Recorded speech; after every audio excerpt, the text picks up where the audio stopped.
Señor en gratitud, ¿verdad?, a todo lo que el Señor nos entrega.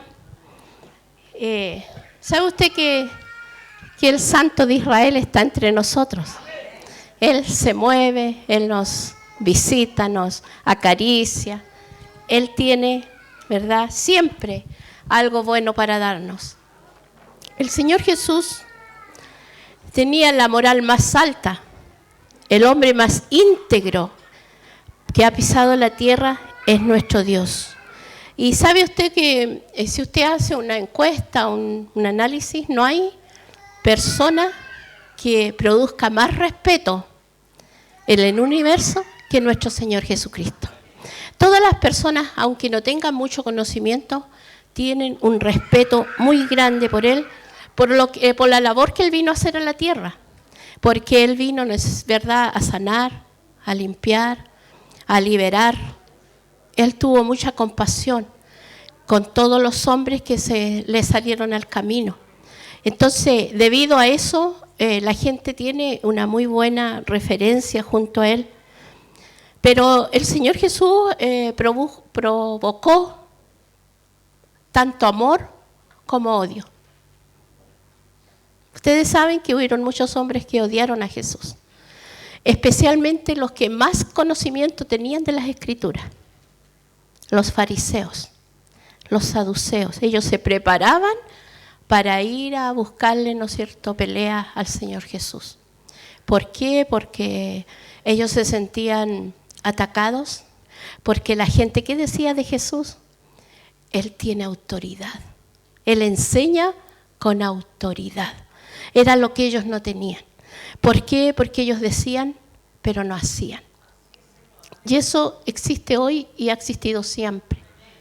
Que nosotros podemos decir, pero si no hacemos, no hay autoridad. Decir, ¿cómo me dices esto si tú no lo haces? Entonces, ellos se sentían amenazados por nuestro Señor Jesucristo. Y debido a eso, ¿no es cierto?, ellos inflamaron su corazón de odio, planificaron hasta, ¿verdad?, asesinarnos. No dejaron ninguna cosa que se opusiera para llevar al Señor Jesús a la muerte. Pero sabemos que ese también era el propósito de Dios, de enviar a su Hijo para rescatarnos, para dar su vida por todos nosotros los pecadores. Porque yo les aseguro que nadie hubiese podido tocar a Jesús si el Padre no lo permite. Y hoy día es lo mismo, nadie puede tocarte si el Padre no lo permite. Y si el Padre lo permite, porque Él tiene propósitos superiores. Propósitos, ¿verdad?, de maduración, de tratar nuestras vidas con nuestro carácter y de hacerse más real su presencia en nosotros. Porque ¿cuándo no se hace tan real el Señor? Cuando lo necesitamos. Cuando estamos en dolor, cuando estamos en angustia, cuando estamos en necesidad, cuando estamos en aquellas cosas en cuales nosotros no podemos cambiar esa situación. Cuando es imposible que una persona humana cambie la situación, es cuando el Señor dice, déjamelo a mí. Y es ahí cuando nosotros vemos al Señor con su gloria, ¿verdad? Es ahí cuando dejamos que el Señor se mueva a nuestro favor. Y yo quiero llevarlos a una situación que vivió el Señor Jesús con sus discípulos. Mateos capítulo 4, versículo 35 al 41. Vamos a ver algo que yo sé que usted lo... Marcos, me equivoqué. Yo sé que usted lo ha leído muchas veces y eso es bueno para que podamos avanzar de mejor manera, entendiendo lo que la palabra del Señor nos dice. Y dice así: aquel día, cuando llegó la noche, les dijo, pasemos al otro lado. Y despidiendo a la multitud, le tomaron como estaba en la barca, y había también con él otras barcas. Pero se levantó una gran tempestad de viento y echaba las olas en la barca, de tal manera que ya se anegaba. Y él estaba en la popa, durmiendo sobre un cabezal, y le despertaron y le dijeron, Maestro, ¿no tienes cuidado que perecemos? Y levantándose, reprendió al viento y dijo al mar, calla, enmudece. Y cesó el viento y se hizo grande bonanza. y les dijo: ¿por qué estáis así, amedrentados? ¿Cómo? ¿No tenéis fe? Entonces temieron con gran temor y se decían el uno al otro: ¿quién es este que aún el viento y el mar le obedecen? Vamos a orar. Señor, hemos leído tu palabra.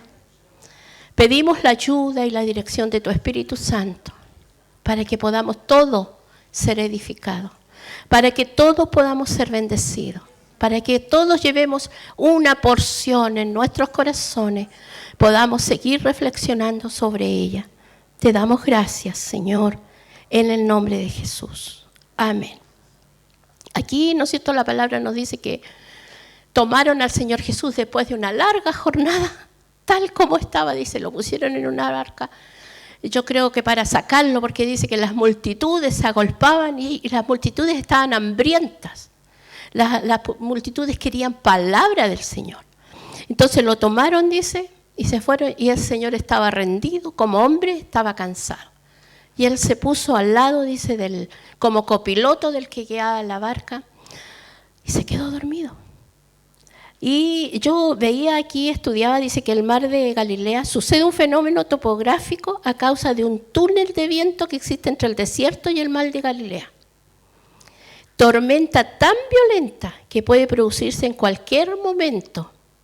Y hoy en día aún las barcas modernas tienen el temor de esas tormentas, debido a la ubicación que hay.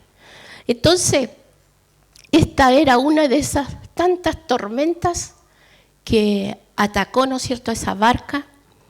Y allí están los discípulos. Para ellos no era algo nuevo. Para ellos, que eran pescadores con experiencia, pescadores avesados, esto les produjo mucho miedo. Porque dice que los vientos, ¿no es cierto?, tiraban el agua dentro del de la barca y empiezan a hundirse. ¿Y qué sucede cuando nosotros tenemos miedo? ¿Qué sucede cuando nosotros estamos asustados? ¿A dónde vamos? Al jefe, al que está a cargo. Si es en la casa, al dueño de casa. Papá, papá. Y si no está el papá, la mamá. O a veces aún aunque esté el papá, es la mamá la que sale a ver los ruidos nocturnos en la noche. Entonces, ellos están aquí muy asustados. Pero ¿cómo lidiar con las fuerzas de la naturaleza? ¿Cómo lidiar con un huracán? Nosotros vemos por las noticias, nosotros no somos un país atacado por huracanes, pero sí Estados Unidos. Y vemos cómo ellos se preparan. Se preparan. Pero ¿cómo nosotros podemos en Chile lidiar con una inundación? O más bien con un terremoto. ¿Cómo lidiamos con eso? Porque si es una persona que viene contra nosotros, nosotros tenemos, ¿no es cierto?, el poder de la palabra. Oye, no, ¿cómo se te ocurre? Negociemos. O empezamos a adularlo. No me hagas esto. Te puedo dar dinero. Podemos sobornarlo, ¿no es cierto?, si es una persona. Si viene muy furioso, nosotros tratamos de calmarnos, nos humillamos. Pero ¿cómo podemos sobornar una tormenta? ¿Cómo podemos adular, ¿no es cierto?, una nevazón que nos amenaza con destruir nuestra casa? ¿Cómo podemos hacer eso? ¿Cómo podemos negociar? ¿Cómo se puede adular el cáncer para detenerlo? Decirle, no, guachito, no me hagas esto, yo te prometo esto. No se puede, ¿verdad? No se puede hacer desaparecer con un deseo, por muy sinceros que podamos ser. Entonces, estas son fuerzas impersonales que nos atacan y que están en la tierra, ¿verdad? Por eso la gente busca ayuda. Por eso la gente trata de buscar en alguien o en algo que les ayude. Y aquí en Chile tenemos muchas cositas que se hacen para ayudarnos. Por ejemplo, en Egipto, ¿qué tenían? Tenían dioses para cada cosa. Y el Señor Dios Todopoderoso en todas las plagas les fue destruyendo uno a cada uno de sus dioses. Yo solamente le voy a nombrar el Nilo.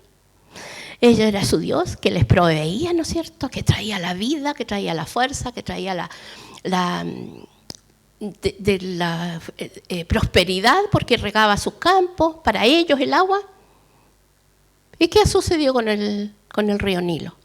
En las plagas. Se convirtió en sangre. ¡Ay, quedó tirado el Dios! Donde tenían ellos su mirada, su corazón. Y si usted ve en otros países, en la India, tienen miles de dioses. La vaca sagrada, que puede andar por donde quiera. Yo veía la otra vez un reportaje donde los ratones también son dioses. Y para ellos es una bendición que el ratón se meta en tu plato. Imagínese a la denigración que llega al ser humano por buscar una ayuda que no va a venir de ahí. Están los elefantes, ¿no es cierto? Y los chinos, yo sé que usted, aquí no hay ni un chino, ¿no es cierto? Aunque tengan los ojitos, yo tengo en mi familia varios chinos, pero yo sé que lo ha visto en varias partes, que ha llegado su influencia aquí a Chile. Un gato que está moviendo el brazo, ¿para qué cree que lo ponen?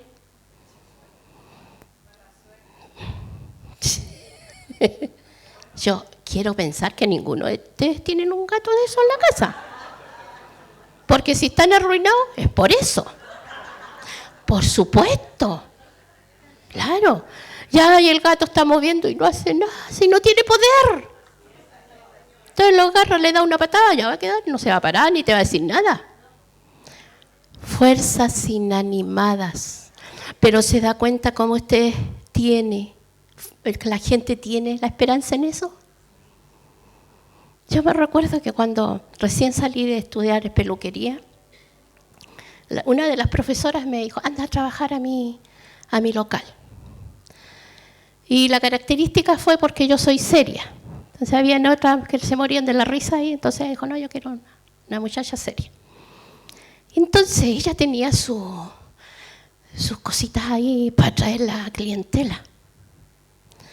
Entonces ella me decía que me dejaba todos los implementos. Era un limón y le dejaba un cigarrito abierto como una boquita le abría y me decía, tú lo prendías en la mañana nomás y decía, qué estupidez más grande. Pues yo ya era cristiana. Señor, le decía yo, no tengo nada que ver con esto, porque aunque ese limón esté fumando, no va a entrar nadie. Pero yo se lo ponía porque el local era de ella, no era mío. Y yo le decía, Señor, yo nada que ver con esto, pero si ella cree en eso, no, nunca pasó nada. Nunca pasó nada porque yo no creía en eso. Pero se da cuenta que la gente se toma de tantas cosas que cuando reaccionamos, cuando se nos abren los ojos, pero si esta es una estupidez. ¿Qué fuerza va a tener un limón? Si es algo de la creación. Y yo me recuerdo cuando éramos niñas, mi hermana está aquí, no sé si ella se acordará, que ya había una leyenda, puede ser, que cuando había mucho viento, nuestra casa estaba sin árboles así, era una población, el viento venía y se estremecía muy fuerte. Y nos habían dicho que nosotros teníamos, que el típico que en el sur hay braseritos, que había que poner trigo en cruz, pero el brasero con brasa. Y había que echarles. Y yo me acuerdo que yo lo hice. Porque no tenía una defensa, pues no tenía. Yo leía la palabra, pero el miedo que tenía de que se viniera la casa abajo. Y yo me recuerdo que nosotros lo hicimos con mi hermana, eso no sé si ella se acordará, a las cosas que yo le inducía. Perdóname por llevarte a la idolatría humana. Y el humo llenaba la casa. No sé si pasó el viento, no me acuerdo. Pero yo me recuerdo haciendo eso. En el sur de nuestro país, o en el norte, hay tantas cosas, tantas leyendas. Como dice Pablo, tantas fábulas de viejas Y las viejas le transmitimos tonteras a veces a nuestras descendencias. Y ¿cuántas personas aquí? Oye, crucemos los dedos. Bueno, yo no los sé cruzar, para que nos vaya bien. No sé aquí cuántos lo han hecho. ¿Qué fuerza van a tener 2 dedos cruzados? Para hacerte que te hagan bien un diagnóstico de salud. Pero caemos en aquellas cosas. ¿Y qué de la Pachamama? No, que esto lo da la Pachamama. ¿Y qué hace la Pachamama cuando vienen los huracanes y las inundaciones? No hace nada. No tiene compasión de ti si le decís, Pachamama, Pachamama, ayúdame. ¿Y qué de la madre naturaleza? No está el poder en ella. El poder está en quien la hizo. Ese es.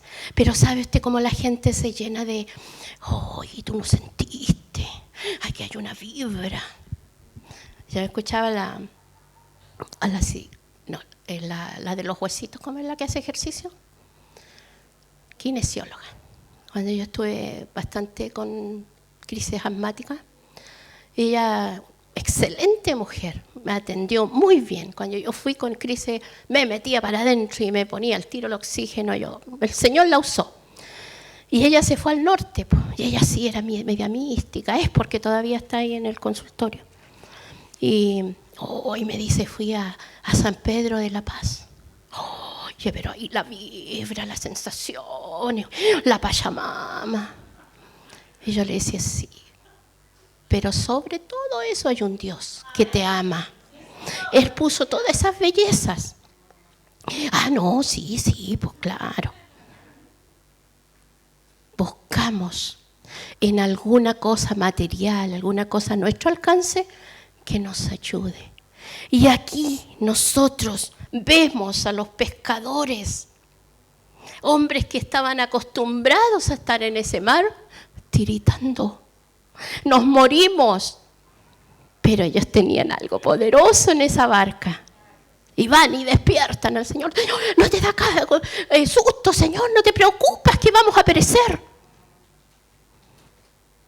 El Señor Jesús, estos que no dejan dormir la siesta. No sé si usted se ha encontrado en alguna situación que es una situación de peligro. Por ejemplo, en un avión, que hayan turbulencias. Y usted dice, pero ¿qué va a hacer? Y nos falta el que ronca. Y uno dice, pero ¿cómo no voy a decir la palabra, puede dormir en esta situación? O en otras situaciones. Yo conozco unos que duermen en toda situación. Nada les quita el sueño. Y despierta al Señor, ¿verdad? Y dijo, ¿qué pasa? El Señor miró, evaluó la situación, ¿no es cierto? ¿Y qué dijo Él? Viento, enmudece, cállate. Y dice que inmediatamente cesó toda aquella tormenta. No había ni una brisa, obediente a lo que el Señor, ¿no es cierto?, dio la orden a esas fuerzas impersonales que vienen, ¿no es cierto? ¿Cómo hubiesen querido los del sur cuando fue el terremoto detener ese mar impetuoso?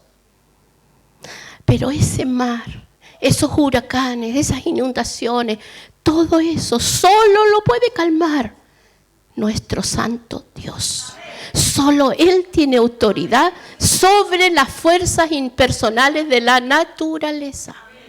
Solo Él puede hacerlo. Y ellos, ¿no es cierto? ¿Cuál fue la respuesta de estos discípulos? ¿Qué habríamos hecho nosotros ante este milagro poderoso? habríamos dicho, ¡hurra, hurra! Sí, sabíamos que lo iba a hacer. O quizás reaccionaríamos, ¿quién es este hombre? ¿Quién está con nosotros? Que el viento y el mar le obedecen. ¿Quién es? Ellos dicen, ¿qué? Se llenaron de temor. Si antes tenían miedo, ahora tenían más miedo. Porque se encontraron delante de alguien que tenía autoridad. El santo, santo, santo está entre ellos. Estaba ahí, ¿verdad?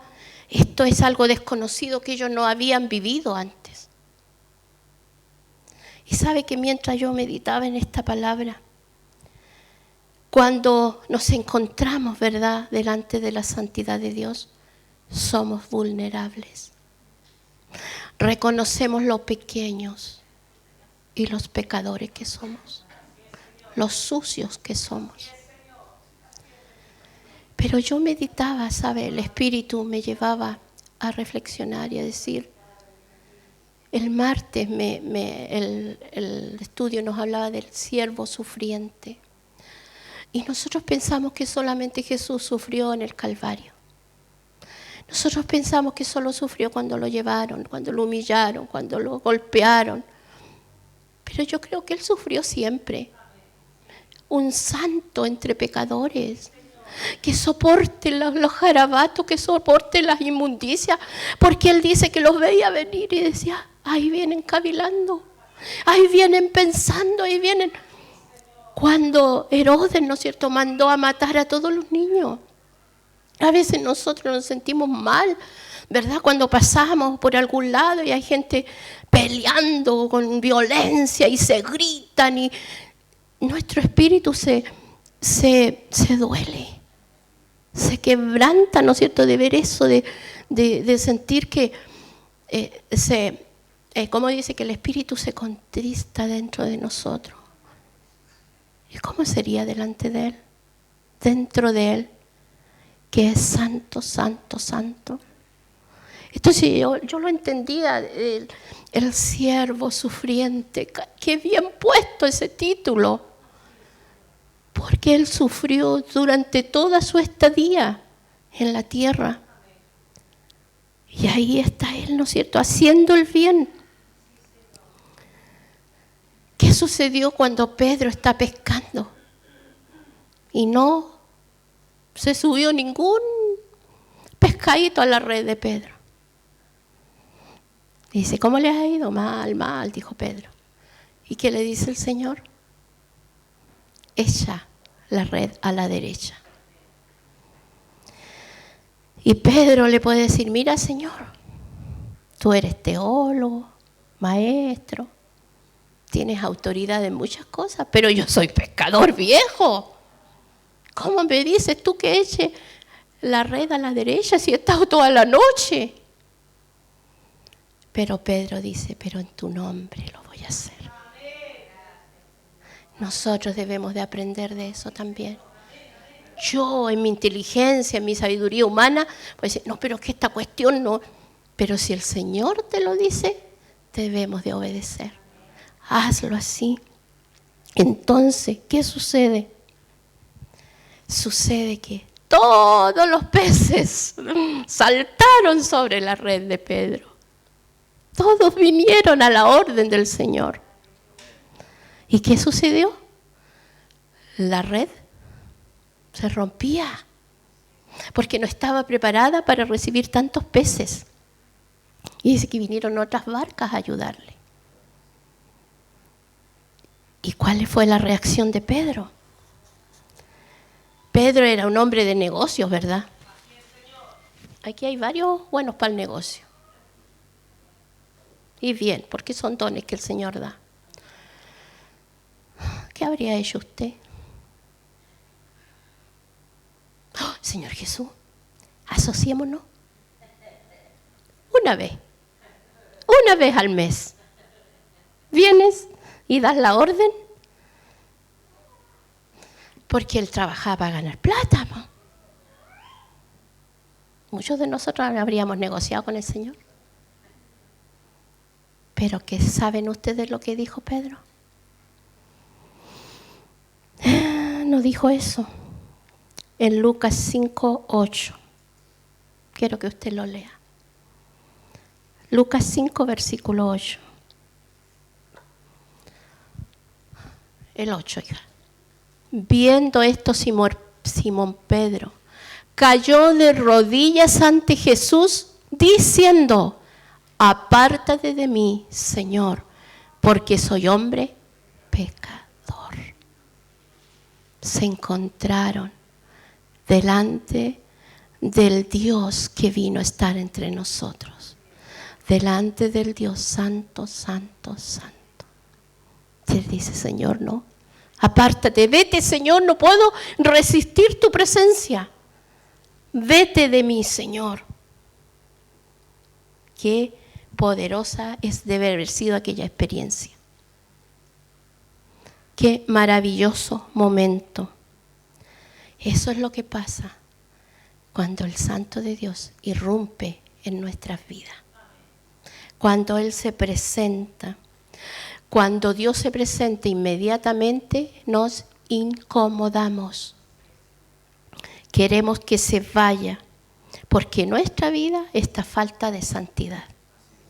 Reconocemos inmediatamente el pecado y queremos huir de aquellas personas. Yo no sé si a usted le ha pasado que hay personas que huyen de usted. Yo le digo a las hermanas cuando se van así: ¿vio alguna mala cara? ¿O sintió algún mal olor? Yo eso lo aprendí en una oportunidad que pertenecíamos a una corporación y estaban todas las mandamases arriba sentadas y una dirigiendo. Y se vio una gringa y le pasaron, y las otras todas se bajaron, obviamente para mirarla desde aquí para allá. Y ella dijo eso: ¿sintieron algún mal olor? Que se fueron todas. Y no era eso, sino que querían ellas verla de frente. Pero hay personas que reaccionan ante nuestra presencia sin que digas nada. Nosotros fuimos a un matrimonio hace muchos años de una hermana que era de acá. Ella se cambió de domicilio y nos invitó a su casa, por acá cerca. Y ya nos pasaron a la mesa. Llegó una persona todo el rato que estuvimos ahí: yo no me voy a hacer evangélico, a mí no me van a convertir. Y estaba así bien alejado, pero él sabía que le escuchaban. Nosotros no le decíamos nada, ni siquiera lo mirábamos. Yo no voy a ser como los evangélicos, yo voy a seguir siendo el que soy nomás. Y hablaba, y hablaba, y hablaba. Ya llegó la hora ya se terminó la cena, porque nosotros siempre hacemos eso, se termina y nos vamos al tiro, porque sabemos que somos observados y que estamos poniéndole el pie al freno a todo lo que ellos quieren hacer. Que a veces hemos salido y vamos en la esquina y ya empieza ya está bien, pues es una celebración. Pero las personas tienen ese respeto. Y resulta que ya nos preparamos para salir y yo me lo encuentro en la salida. Ahí estaba. ¿Y sabe lo que hizo? Me dijo: no sabe el gusto que me da de conocerla. Y me tomó la mano y me besó la mano. Yo no hice nada, ni le hablé, ni le dije: te tenés que convertir, pecador. Luchó con la presencia de Dios. Luchó con el Espíritu Santo que le estaba hablando sin que nosotros abriéramos la boca. Y así sucede. Hay gente que dice: no, y se van por allá. Hay otros que uno les ve algunas cositas y más se fondean. Pero ¿qué importa que lo vea yo? Sí, lo importante es que lo vea el Señor. Y toda prohibición que Dios da es por nuestro beneficio. El Señor no quiere que estemos atados a vicios, que no estemos atados a cosas que no nos dan libertad, ¿verdad? Y Él lo sabe. Entonces, la Biblia dice que el impío huye cuando nadie lo persigue. Solo se persiguen. Y yo creo que ustedes han vivido situaciones, ¿no es cierto? O personas, yo he pasado por lugares donde hay hombres y claro, los hombres no tienen, algunos, yo no digo que los de aquí sea así, no tienen un lenguaje muy decente. Pero sabe que cuando yo he pasado, le digo, oye, cállate, ¿qué va pasando la dama? Entonces digo yo, bien, no es por mí, no es porque yo pasé muy seria y los amenacé con la mirada, no, yo paso lo más rápido que pueda por ahí, pero es la presencia de Dios que está en ti y está en mí. Y esa presencia poderosa y santa, Pedro dice, no, apártate, Señor, no te acerques a mí, porque soy hombre pecador. Pero para alegría de Pedro y para alegría suya y mía, Cristo no se fue. Él no se alejó. Le dijo, Pedro, ven, yo sé que estás cansado, yo sé que estás agotado, yo sé que estás turbado, pero yo, le dice, quiero darte paz. Y es lo mismo que el Señor quiere hacer hoy día, darnos paz. Después del escudriño que Dios hace con David, ¿no es cierto? Después de su pecado, ¿qué dijo David? Examíname, oh Dios. Examíname, Señor, y ve si hay en mí caminos de perversidad. Cuando nos encontramos con el Dios Santo, Santo, encarnado, ¿no es cierto? No podemos más que decir, Señor, sí, límpiame, Señor, saca mi maldad, saca mi pecado. No puedo seguir siendo la misma persona en tu presencia. A pesar, hermanos y hermanas, que nosotros le tenemos antipatía a Dios, nos alejamos de Dios. Cualquier cosita nos aleja de Dios. Es que pasó esto, que pasó esto otro. Pero Él te recibe, Él te busca. Y no busque en la casa de Dios perfección, porque todos somos imperfectos. Pero estamos en un camino, ¿no es cierto?, de intentándolo, de perfeccionarnos. Porque sin esa perfección que nos da el congregarnos, el relacionarlos en uno con el otro, no vamos a poder entrar a la presencia de Dios. Este es una preparación para la vida eterna que tendremos junto con Él. Algunas personas dicen, no, llego atrasadito y me voy antes que termine para no relacionarme. Pero resulta que en la eternidad no te vas a poder ir. Vamos a tener que relacionarnos con todo tipo de hermanos. Y eso nos da el amor de Dios que ha sido derramado sobre nuestros corazones. No sé si en más de una oportunidad el Señor Jesús le dijo a los discípulos, ¿hasta cuándo he de soportarlos? Y nosotros, ¿por qué somos tan delicados en no poder soportar al hermano que es más débil o al hermano que es más pequeño? Está en nosotros el deseo tan grande, ¿no es cierto?, de acusar, de condenar, de discriminar. Pero eso no es del Señor. No es del Señor. Entonces nosotros debemos de aprender de Él. Que el Señor nos ayude cuando su presencia o su conocimiento nos produce miedo. Ese es un buen síntoma. Es un buen síntoma porque nos estamos acercando más a Él y Él quiere que le conozcamos. Cuando nos encontramos con este Dios Santo, Él nos hace dos regalos: la paz con Dios y el acceso a su presencia. Tú puedes entrar a la presencia de Dios. Y quizás aquí hay muchos que no tienen esa paz. Ahora mismo yo te ruego que arregles tu situación con el Señor, porque Él quiere que te vayas a casa en paz. Él quiere, el santo, el que no tiene imperfección, aquel que lo escudriña todo, aquel que vino a meterse entre nosotros, que soportó tantas cosas, más que la que usted y yo podamos soportar toda nuestra vida. y no tiene reproche contra ti ni contra mí, sino que Él te dice, ven, ven, arreglemos la situación. ¿Sabe para qué? Para que desde hoy tú puedas sentirte cómodo en la presencia de Dios. Oramos. Oh Señor.